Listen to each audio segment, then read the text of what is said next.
Screen दिख रही है? हाँ जी सर। ठीक है। तो आते हैं कि हम running project code by architect. तो आर्किटेक्ट ने जो भी प्रोजेक्ट बनाया हुआ है, जो बेसिक स्ट्रक्चर खड़ा किया हुआ है, मतलब जो भी टूल्स टेक्नोलॉजी जो थी, उसमें उसने क्या करा, एक बेसिक चीज बना के दे दिया। अब उस पर एक्चुअली में क्या होगा, फ्रेश डेवलपमेंट स्टार्ट होगा। तो सबसे पहले हमने बात करा था कि हाँ, फ्रेश डेवलपमेंट स्टार्ट करने से सब फर्स्ट काम क्या हो गया। पहले need to start UI designing, then database database designing,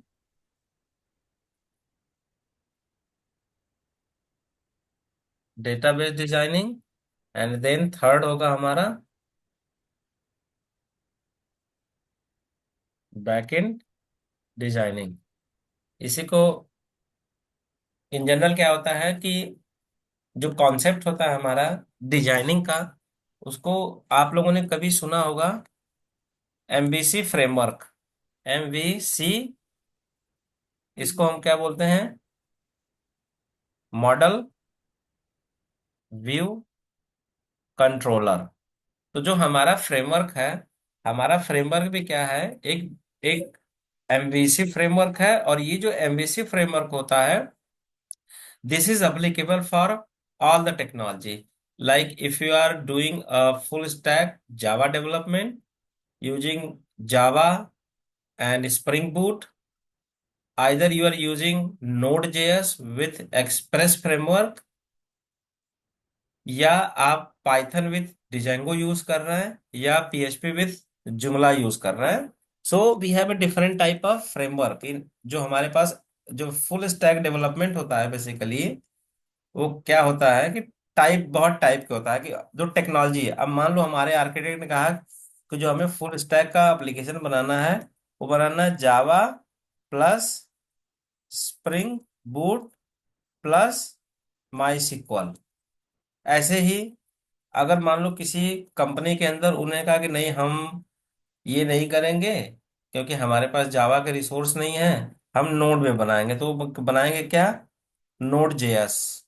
node JS with Mongo DB plus UI tech. इसमें भी क्या हो जाएगा, Java Spring Boot MySQL plus UI. तो किसी भी सॉफ्टवेयर को बनाने के लिए इन जनरल इन इतने चीजों की जरूरत होती है। और यहाँ पे क्या हो जाएगा, एक्सप्रेस। ठीक है, एक्सप्रेस हो गया।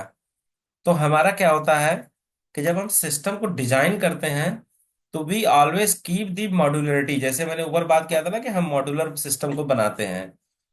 सिमिलरली एफएसडी में और क्या हो सकता है, किसी ने कहा कि नहीं भाई, Python plus Django plus Postgres plus UI, UI tech. यहाँ पे भी हमने कह दिया यूआई टेक। फिर हमने कहा कि नहीं चलो, और कोई कंपनी के आर्किटेक्ट ने क्या डिजाइन डिजाइन किया, PHP plus Joomla plus MySQL plus UI tech. ठीक है। तो जो आर्किटेक्ट ने क्या करा, जो जो सॉफ्टवेयर डिजाइन करा, उसने अलग अलग टेक्नोलॉजी का सब जो जिसका है, आपके सिस्टम में जो मिला, तो आपको उसी टेक्नोलॉजी को इंस्टॉल करना पड़ेगा। जो जो आप कर रहे हो, आपके लिए वो ये है। लेकिन हो सकता है किसी के डॉक्यूमेंट में आर्किटेक्ट ने ये टेक्नोलॉजी ना लिखी हो जो ये है, क्योंकि उसके पास वो डेवलपर नहीं है। या उन्होंने जो एफएसडी, जो फुल स्टैक डेवलपमेंट का डिजाइन करा आर्किटेक्चर सॉफ्टवेयर का, हो सकता है कि उस टाइप के प्रोजेक्ट के लिए ये टेक्नोलॉजी सूट ना हो, तो उन्होंने ये कर दिया। ये टेक्नोलॉजी सूट ना हो, ये कर दिया।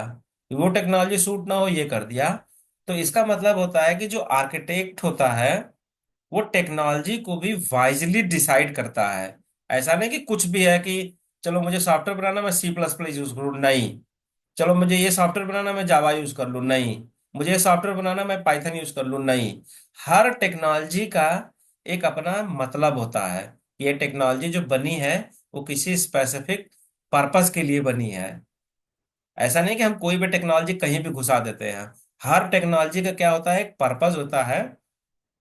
और टेक्नोलॉजी हमेशा use architect use the sorry use नहीं, choose the technology based on project requirement. ठीक है। ऐसा नहीं कि वो अपने हिसाब से कह देता कि नहीं मुझे तो इसी पे बनाना है। नहीं, प्रोजेक्ट के डिपेंड करता है कि प्रोजेक्ट की कॉम्प्लेक्सिटी क्या है, किस टाइप का प्रोजेक्ट है। जैसे अगर हमारे पास जहां पे सिक्योरिटी चाहिए, जहां पे सिक्योरिटी चाहिए, जैसे हमारी पेमेंट हो गई, हमारे इंश्योरेंस हो गए, हमारे डॉक्यूमेंट वगैरह, जहाँ पे डॉक्यूमेंट मैनेजमेंट सिस्टम जैसे आधार वगैरह हो गया, या पैन कार्ड का डेटाबेस हो गया जहाँ पे पैन कार्ड है, आईटीआर फाइल करने का सिस्टम हो गया, जहाँ पे हमारे रेलवे टिकट बुक करने का होगा, they are very secure system. तो जहां पे भी सिक्योरिटी की बात आएगी, वहां पे हमें हमेशा इसको यूज करना है। जहां पे हमारे पास अनस्ट्रक्चर्ड डेटा जनरेट हो रहा है, अनस्ट्रक्चर्ड डेटा जहां पे भी जनरेट होगा, वहां पे हम हमेशा नोड और एक्सप्रेस की बात करेंगे। नोड और एक्सप्रेस की बात। डीजी लॉकर पे भी यही यूज होगा। सॉरी।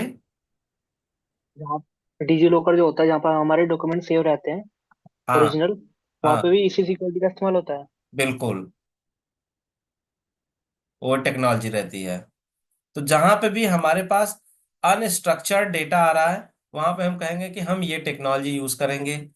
जहां पे हमारे पास जनरल है, मतलब जनरल एप्लीकेशन बनाती है, लाइक GENE, जनरल वेबसाइट। ठीक है। और एप्लीकेशन, जैसे मान लो किसी ने केक की दुकान खोली, उसने बोला मेरा वेबसाइट बना दो, और उस वेबसाइट पे मेरे पास ऑर्डर होना चाहिए। जो भी प्रोडक्ट मैं ऐड करूं, केक का फोटो डालूं, वो मेरे सिस्टम पे सब कुछ डायनेमिकली दिखना चाहिए। वहां पे हम क्या करेंगे कि ठीक है चलो, अगर पाइथन है तो हम पाइथन से बना देंगे, या और भी टेक्नोलॉजी जावा में भी बन सकता है। बट जावा को इन जनरल प्रेफर किया जाता है जहां पे इस तरह का होता है, सिक्योरिटी का रहता है। जनरल वेबसाइट एप्लीकेशन है, आप ये यूज कर सकते हैं। PHP क्या होता है कि ये मार्केट से क्या हो चुकी है, ऑब्सोलीट हो गई है। मतलब इन द सेंस अब कोई PHP पढ़ता नहीं है। बट PHP में क्या रहता है कि सपोर्ट है। मतलब जो पुराने प्रोजेक्ट हैं, एग्जिस्टिंग प्रोजेक्ट मार्केट में एग्जिस्ट कर रहे हैं, उस पर सपोर्ट होता है। इसीलिए लोग PHP को भी कभी कभी पढ़ लेते हैं कि चलो PHP हम सीख लेते हैं, हम कुछ नहीं, हमें ज़्यादा वो नहीं लगाना है, तो हम PHP पे ही अपना काम कर लेंगे, तो कोई दिक्कत नहीं है। तो लोग इस तरीके से PHP भी सीखते हैं। या अगर इजी होती है PHP, कोई ऐसा कोई बहुत कठिन चीज नहीं होता आपको। अगर ये टेक्नोलॉजी अगर आपने सीख लिया, तो ये सब बहुत हल्की टेक्नोलॉजी होती है इसके आगे। ये आपने सीख लिया तो आपको लाइफ में कभी दिक्कत नहीं होने वाली है, क्योंकि you are going to you are going to learn the concept. Basic जो कॉन्सेप्ट होता है यहाँ से शुरू होता है। इसके ऊपर जो इनकी मदर लैंग्वेज है, वो क्या होती है, C++। जहाँ पे भी हार्डवेयर से इंटरेक्शन की बात आ गई, और एम्बेडेड सिस्टम की बात आ गई, ठीक है, और IoT की बात आ गई, वहां पे हम करेंगे कि भाई हम C++ यूज करेंगे। तो C++ का भी बनाने का एक अपना अलग तरीका था। फिर जावा बनाई गई। फिर उसके बाद जावा को देखते हुए लोगों ने जावा स्क्रिप्ट से नोड JS वगैरह बनाया, पाइथन को ज्यादा इवॉल्व किया। PHP शुरू से है एक स्क्रिप्टिंग लैंग्वेज है, इसको हम प्रोग्रामिंग लैंग्वेज नहीं बोलते हैं। It is just a scripting language, like PHP and Node JS is a scripting language. ये प्रोग्रामिंग लैंग्वेज नहीं है। Python, Java, C, C++, these are programming language. ठीक है। तो हमने कहा कि हम ये यूज करेंगे। अब बात आती है कि कॉमन आर्किटेक्चर की। अब ऐसे सिस्टम में समझो कि जैसे आप जावा सीख लिए, आपने फ्रेमवर्क यूज करना सीख लिया, भले ही कोई भी है। जैसे होता है, सिंपली ऐसे समझो कि अगर आप मारुति सुजुकी की कार चला लेते हो, तो क्या आप टोयोटा और टाटा की कार नहीं चला पाओगे? चला पाओगे ना।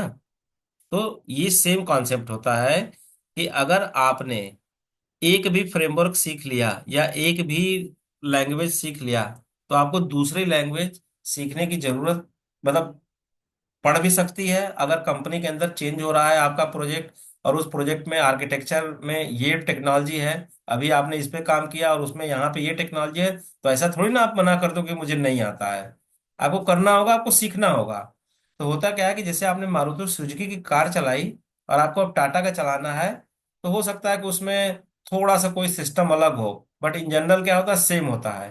तो जो टेक्नोलॉजी बनाई गई है, टेक्नोलॉजी का अलग अलग पर्पज होता है केवल, बस। और बाकी जो चीजें होती हैं वो सेम होती है, सब कुछ सेम होता है। जैसे आपने जावा सीख लिया, तो आपको पाइथन सीखने में, अगर आपने जावा 6 महीने में सीखी, तो आपको पाइथन सीखने में केवल 1 महीना लगेगा, या मान लो 2 महीना, मैक्सिमम 2 महीना लगेगा।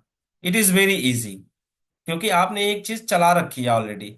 आपने स्प्रिंग बूट पे काम कर लिया, तो आपको एक्सप्रेस, आपको डिजांगो पे काम करने का मतलब बहुत इजी है। बहुत इजी तरीका हो गया कि आपने कोई एक चीज चला ली, तो आपको दूसरे को चलाने में, क्योंकि एक्सप्रेस जो काम करता है नोड के लिए, स्प्रिंग बूट वही काम करता है जावा के लिए। मतलब जैसे मान लो ये ब्रेक है या एक्सेलेटर है, तो ये कार है मारुति सुजुकी की, तो जो काम ये ब्रेक ब्रेक और एक्सेलेटर इसके लिए कर रहा है, वही काम ब्रेक और एक्सेलेटर किसके लिए काम करेंगे, नोड जेएस के लिए। डिफरेंस ये होगा कि हो सकता है कि यहाँ पे आपको ज्यादा पैडल पे रखना पड़े, यहाँ पे हो सकता है कम करना पड़े, या यहाँ पे ऑटोमेटिक ब्रेक सिस्टम है, यहाँ पे नहीं है। So there is only slight difference. तो आप अपने लाइफ में याद रखो कि कभी भी जब भी आपको सीखना है, you have to just learn the fundamental things. Basic thing आपको सीखना है। आपको कभी भी टेक्नोलॉजी के बारे में नहीं सोचना है कि मुझे ये टेक्नोलॉजी सीखनी है, मुझे वो टेक्नोलॉजी सीखनी चाहिए, मुझे पाइथन में एआई में जाना चाहिए। इर्रेस्पेक्टिव, आपको क्या सीखना है, आपको न्यूटन्स के लॉ सीखने हैं, जिससे कि आपको फोर्स के बारे में, न्यूटन्स का जो first law, second law, third law, आपको उसके बारे में जानना है। जब आप उसको समझ जाओगे, तो अगर आप कहीं कुछ सिस्टम को नया डिजाइन कर रहे हो, तो आप अपना नॉर्मल जो फिजिक्स है वहां लगा सको। तो ऐसा नहीं कि आपको कहना चाहिए कि नहीं मुझे तो नोड जेएस, एक्सप्रेस, मंगो डीबी सीखना ये इजी होता है, मुझे तो पाइथन डिजाइन ये इजी। इजी कुछ नहीं है। इजी कुछ नहीं है। इजी क्या है कि अगर आपने एक चीज सीख लिया, तब जाके उसके बाद अगली चीज आपको इजी लगेगी। ठीक है। तो इसका मतलब देख रहे हो, सब में एक एक प्रोग्रामिंग लैंग्वेज है, जिसमें दो में स्क्रिप्टिंग है, दो में प्रॉपर प्रोग्रामिंग है। सबके पास अपना फ्रेमवर्क है, और सबके पास अपना अलग अलग डेटाबेस होता है कि कोई पोस्टग्रेस यूज कर रहा है, कोई माई सिक्वल कर रहा है, कोई मंगोडीबी कर रहा है। तो ये क्या होता है, ये आर्किटेक्ट डिसाइड करता है कि मुझे क्या करना चाहिए। फिर आती है बात, लास्ट में हमारी क्या है, यूआई टेक्नोलॉजी है। तो यूआई टेक्नोलॉजी क्या कहता है, यूआई इज कॉमन। सबसे अच्छी बात यह है यूआई में कि अगर आपने एक बार यूआई कहीं भी सीख ली, तो वो यूआई आपके लिए क्या हो गई, कॉमन हो गई। ठीक है, एकदम कॉमन हो गई। हम बात कर रहे थे मॉडल व्यू कंट्रोलर की। तो मॉडल क्या होता है basically, model is mapped with the database, view is mapped with the UI technology, and controller is mapped with this two things. ठीक है। अगर मैं इसमें मैं एक एरो खींचूं, तो मैं अगर व्यू की बात करूं, तो व्यू इज बेसिकली, एरो चाहिए भाई, insert, then go to this array, view basically this, and then controller basically this, and model basically this. और ये ऐसा नहीं है कि ये किसी उसकी बात कर रहा है, मैं एक टेक्नोलॉजी की बात कर रहा हूँ, दिस इज बेसिकली कॉमन। तो अगर मैं कोई कहता है एमवीसी करता है, कोई कहता है एमवीटी करता है, मॉडल व्यू टेम्पलेट, जैसे पाइथन क्या बोलता है कि एमवीटी, मॉडल व्यू टेम्पलेट, ऐसे बात करता है। तो but the concept wise it same. वो मॉडल व्यू टेम्पलेट की बात कर रहा है, here we are talking about the model view controller. So अगर मैं इसकी बात करूं, तो ये हमारा जो है, ये जो जो फ्रेमवर्क होते हैं और जो मेरा प्रोग्रामिंग होता है, ये बेसिकली मिल के ये बन जाते हैं कंट्रोलर। तो इसका मतलब होता है कि जो कंट्रोलर है, it is use to control the things. ये कंट्रोल करता है, मतलब कोई कमांड कहीं से कुछ आ रहा है, पास कर रहा है, वो उधर करता है। इसका मतलब जो व्यू होता है, व्यू क्या होता है, this is just for the UI purpose. और व्यू से हम क्या करते हैं, व्यू से हम कमांड फायर करते हैं। जैसे ही कमांड फायर करते हैं वो कंट्रोलर के पास जाता है। फिर कंट्रोलर बेसिकली किससे बात करता है, मॉडल से। किसके थ्रू बात करता है, अपने फ्रेमवर्क के थ्रू। ऐसा नहीं कि वो एकदम से कंट्रोलर से कमांड आया प्राइम मिनिस्टर के पास तो प्राइम मिनिस्टर वहां पहुंच गया, नहीं। कंट्रोलर जहां से भी कमांड आया कि भाई मुझे सेना चाहिए, तो सेना अगर इसके पास आया तो उसने बोला कि ठीक है, अगर किसी स्टेट में आया कि मुझे emergency, I need military services, तो पीएम को बोला वहां के सीएम ने, तो पीएम ने क्या करा, फ्रेमवर्क पे बात करा। फ्रेमवर्क मतलब जो भी सेना के कमांडर है उनसे बात करा, and then they started sending the military to that location. तो वो फ्रेमवर्क मतलब एक प्रोटोकॉल के थ्रू चलता है। तो कंट्रोलर आया, कंट्रोलर ने फ्रेमवर्क से बात किया, फ्रेमवर्क गया मॉडल के पास, और जो भी चीजें, जो भी कमांड आई थी कि रिकॉर्ड सेव कर दो, वो क्या करेगा, डेटाबेस में सेव कर देगा। रिकॉर्ड डिलीट कर दो, वो डिलीट कर देगा। अपडेट कर दो, अपडेट कर देगा। राइट। वो इस तरीके से क्या करता है, एक्चुअली एक फायर होते हैं कमांड। और ये जो टेक्नोलॉजी है, this technology is basically common. ठीक है। ये है क्या है, कि जब भी हम पढ़ने जाएं तो आज के बाद आपने दिमाग से कभी भी पिक्चर हटा देना कि मुझे ये सीखना चाहिए, कि मुझे वो सीखना चाहिए। आपको कुछ नहीं सीखना चाहिए, आपको फंडामेंटल चीज सीखनी चाहिए। ये कॉलेज में ये सब चीजें मिसिंग होती हैं। या आप इंटरनेट पे पढ़ते हो, सब लोग कहेंगे ना कि मेरी आइसक्रीम अच्छी है, मेरे दुकान की चॉकलेट अच्छी है। They are all making fool to the Gen Z, basically generation Z जिसको हम बोलते हैं। जनरेशन जेड सबसे ज्यादा कंफ्यूज जनरेशन है। हमारे समय में फिजिक्स पढ़ाई जाती थी। फिजिक्स मतलब बुक से लिया, फिजिक्स पढ़ा, और वही गुरुजी हमारे बताते थे, वही हम पढ़ के आते थे, उसी फंडामेंटल पे चलते थे। अभी जनरेशन जी क्या है, टीचर कुछ बताया उसको थोड़ा सा सस्पेक्ट होता है, फिर वो अपने पापा से बात करेगा, कुछ अपने दोस्त से बात, वो कहेगा इस वाले एलन में देख ले, उस कोचिंग में देख ले, इंटरनेट पे जा, इसका वीडियो पढ़, उसका वीडियो पढ़। सो बेसिकली जनरेशन जो जी है ना, दैट इज मोस्ट कंफ्यूज्ड है 21st सेंचुरी की। वो बेचारे को लोगों ने मूर्ख बना दिया है। क्योंकि लोग क्या है दुनिया में ना, लोग कहते हैं ना कि मेरा सामान अच्छा है, नोड वाले, गूगल कहेगा, फेसबुक कहेगा कि मेरा, गूगल कहेगा मेरा नोड अच्छा है, वो कहेगा कि मेरा ये टेक्नोलॉजी अच्छी है, मेरी रिएक्ट अच्छी है। गूगल का नहीं, मेरी एंगुलर अच्छी है। तुम कोई अच्छे नहीं हो। अच्छा कौन है, जावा स्क्रिप्ट। ये सब क्या है, सब मिलके लोगों को बस कि मेरे टेक्नोलॉजी यूज करो तो मेरे पे मोनोपोली होगी, मैं आगे पैसे कमाऊंगा। जैसे गूगल कहता है कि गूगल मैप यूज करो, किसी ने मैप नहीं बनाया तो उसकी मोनोपोली चल रही है। कल को कोई मैप बनाएगा तो गूगल को टक्कर देने लगेगा। तो होता क्या है कि सब लोग कहते हैं कि मेरी दुकान के अंडे अच्छे हैं। तो दैट्स द प्रॉब्लम ऑफ जो टेक्नोलॉजी जाइंट होते हैं, जो टेक्नोलॉजी को डिसाइड करते हैं। और उसमें बच्चों के लिए ना सबसे बड़ा कंफ्यूजन यही होता है कि बच्चे कंफ्यूज होते हैं कि मुझे ये पढ़ना चाहिए, कि मुझे वो पढ़ना चाहिए। उनको पता ही नहीं है कि एक्चुअली में मुझे क्या पढ़ना चाहिए। वो बस देख लेते हैं कि मुझे मीन करना है, मुझे मर्न करना है, मुझे सॉफ्टवेयर टेस्टिंग करनी है, मुझे फुल स्टैक पढ़ना है, मुझे पीएचपी सीखनी है। Because they are confused. वो कहते हैं मुझे सॉफ्टवेयर टेस्टिंग सीखनी है, नहीं। You have to just learn the fundamental. आप सॉफ्टवेयर टेस्टिंग भी सीखने जाओगे तो जो प्रोसेस मैं आपको अभी बता रहा हूँ, क्या उनको ये प्रोसेस नहीं पता होना चाहिए? उनको भी पता होना चाहिए। आप नोड जेएस पे मीन मन करने जा रहे हो तो क्या आपको नहीं पता होना चाहिए कि हाँ कैसे काम करते हैं, कैसे फ्रेमवर्क होता है, कैसे सिस्टम डिजाइन? उनको नहीं पता होना चाहिए, इनको भी ये भी पता होना चाहिए, उनको भी सबको पता होना चाहिए। So it's very very very common. फिर बात आता है हमारा यूआई टेक की। अब क्या है कि दुनिया में फिर से इसकी वार हुई कि लोगों ने अपने अपने यूआई टेक बना दिए। लेकिन जो फंडामेंटल है, जो कहता है डब्लू डब्लू डब्लू। अच्छा कोई बताओ डब्लू डब्लू डब्लू का फुल फॉर्म क्या है, किसको पता है? World Wide Web. Who said hello. Paras? जी। जी sir. Yes, World Wide Web. तो वर्ल्ड वाइड क्या है ना, वर्ल्ड वाइड वेब है, इसको हम इन जनरल करते हैं W3C। World Wide web consortium. तो वर्ल्ड वाइड वेब कंसोर्टियम क्या कहता है कि भाई देखो, दुनिया में जितनी भी टेक्नोलॉजी बना रही है, आप बनाते जाओ बनाते जाओ, बनाओ खूब बनाओ, सब कुछ करो, लेकिन सबके पीछे मैं ही रहूंगा। तो मैं चाहे एंगुलर सीखूं, मैं चाहे नोड सीखूं, मैं कुछ भी सीखूं, लेकिन दुनिया में मैंने अगर कह दिया है कि S is equal to U T, S is equal to U T plus 1/2, S is equal to U plus V A T है, तो वही होगा। ये कोई चेंज नहीं कर सकता है कि every reaction has equal and opposite reaction. ये कोई फंडामेंटल नहीं चेक करता है। चाहे आप दीवार पे मारो और चाहे आप कहीं भी कुछ भी करो, जो न्यूटन्स के लॉ चेंज नहीं हो सकते हैं। आप उसके ऊपर कुछ भी रेकमेंड बना दो, दुनिया को कहो कि ये चीज यूज करो, वो चीज करो, गलत।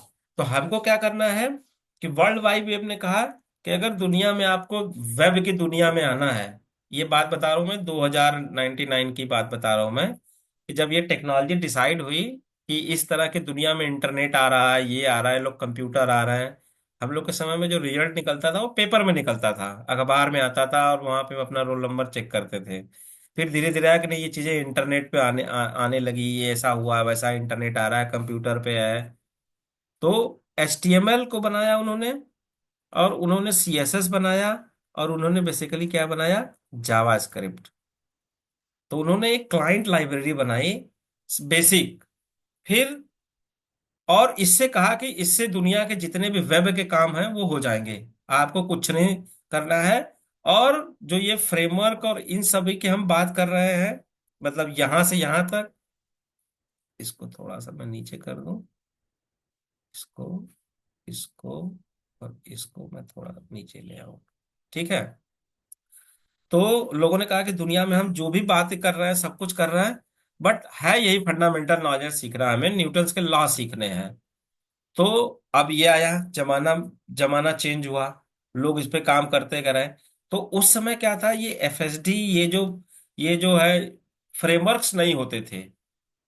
उस समय होता ना कि भाई, जैसे पुरानी गाड़ी है, उसमें बहुत अच्छी अच्छी चीजें नहीं रहती थी, केवल क्या था, एक जावा था, नोड भी नहीं था उस समय, नोड नहीं था, पाइथन भी नहीं था, PHP भी नहीं था। उस समय जावा था, C++। और ये जो स्प्रिंग बूट है, उसके लिए हम लोग यूज करते थे एक अलग सा टेक्नोलॉजी होती थी, उसको बोलते थे सर्वलेट।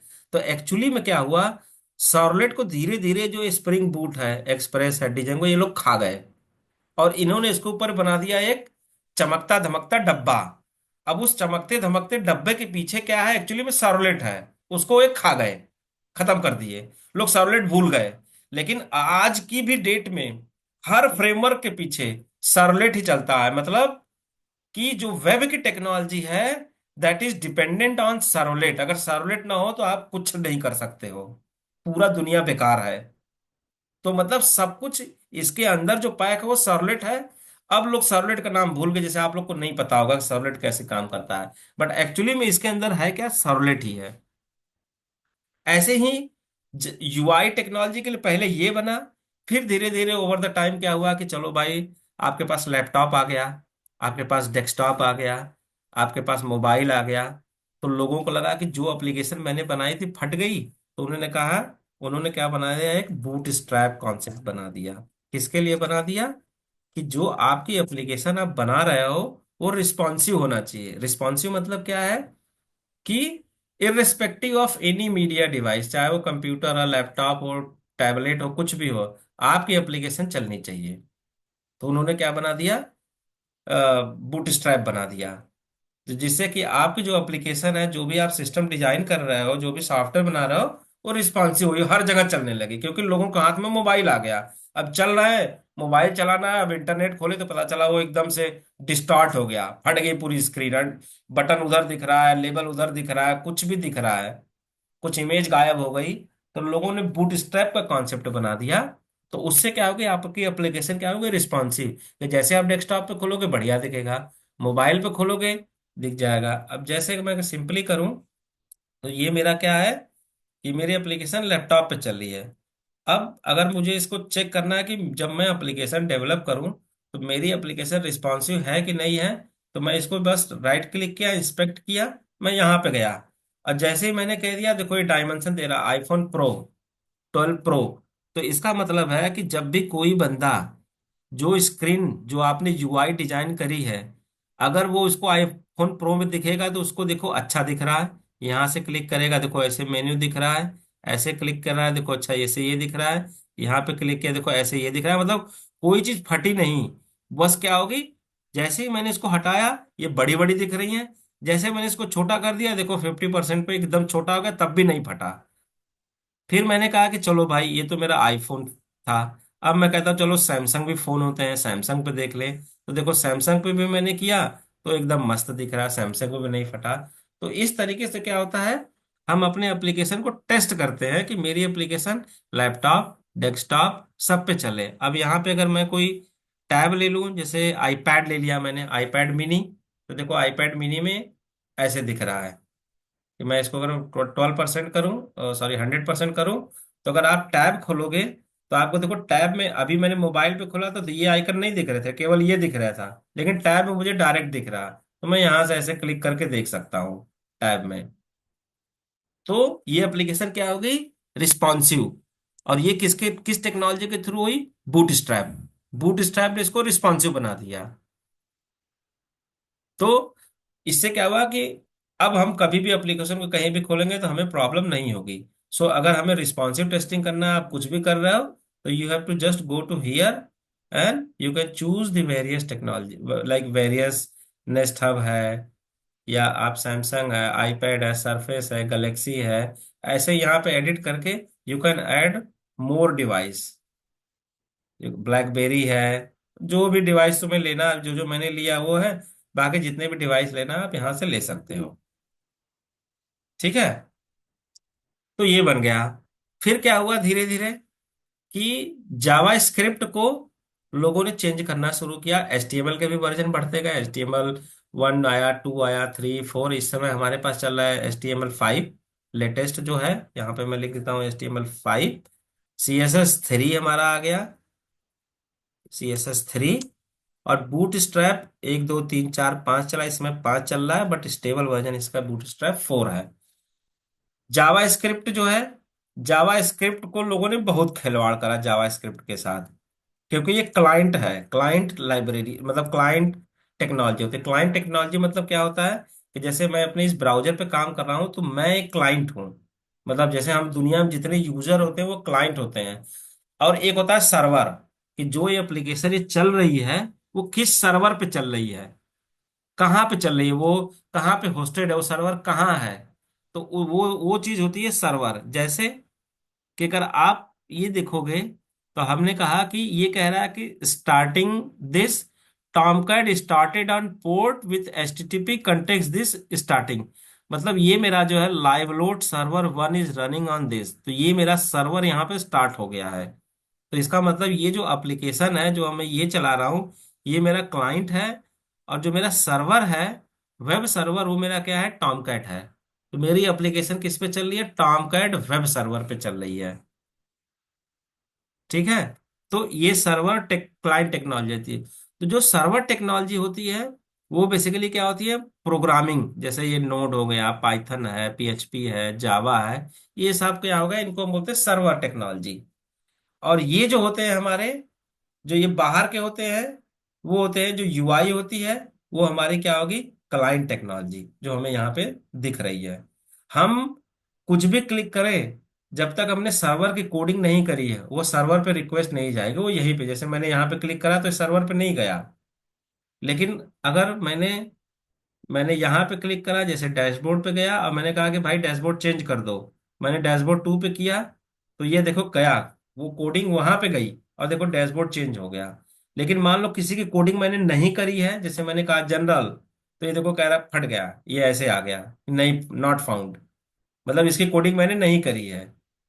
तो जो चीज सर्वर से, क्लाइंट क्या करता है, एक रिक्वेस्ट भेजता है सर्वर की, प्लीज गिव मी दिस, अगर उसके पास वो है तो वो दे देगा, नहीं तो कहेगा सर नॉट फाउंड, और स्क्रीन पे एरर आ जाएगी, बिकॉज उसने कह दिया कि फेलियर।